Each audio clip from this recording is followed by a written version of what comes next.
Okay, so we've never done this before. Usually on The Divide, we take a look at the single biggest controversy of the week and try to find some common ground. But this week, there were just too many dang topics to choose from, and two stories in particular that are too important to ignore. First is a prime example of government at its finest. In King County, leaders were so proud when they passed their own sanctuary policies back in 2018. Policies prohibiting county agencies from cooperating with federal immigration agents. But in the years since, it turns out they weren't even enforcing their own law. The county auditor found that the King County Jail allowed ICE agents to access its jail databases more than 1,000 times. Literally, exactly what the law was supposed to stop them from doing. The ICE agents got access to photos, addresses, aliases, all things that could help the feds track down and arrest undocumented immigrants. Oops. So here's King County, so proud of its sanctuary laws, while not even doing the bare minimum to make sure those laws were put into practice. Regardless of how you feel about sanctuary policies, we shouldn't have to wonder whether our government is actually putting new laws into effect after they pass, especially laws that they talk about publicly so often. I mean, I just got to thinking what other laws are on the books that aren't actually being enforced. My head hurts thinking about it. Okay, so the second story brings us to the streets of downtown Seattle, a serious story, where a man randomly attacked 3 complete strangers in broad daylight in a busy shopping area.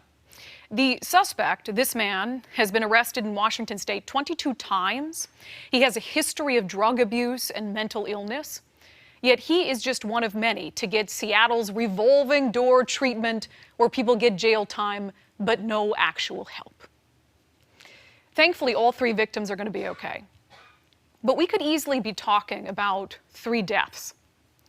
Yet still, elected leaders won't speak out forcefully on the extent of the problem, on the seriousness of the situation. In fact, just a day after the attack, city council members and leadership from the police department had a briefing on crime. And the stabbing didn't even come up. The day after it happened, 3 people attacked at random.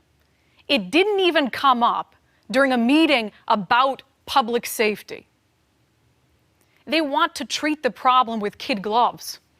They want to hold working groups and bury themselves in statistics. They want to keep bouncing ideas off one another. They want to say over and over that a solution is complicated. We've been hearing that for years.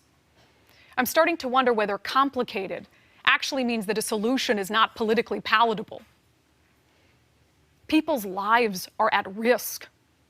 And not only the ones being stabbed in the middle of the day on the street downtown, but the people suffering from mental illness and drug abuse who need more than a couple hots and a cot and a slap on the wrist to turn their lives around.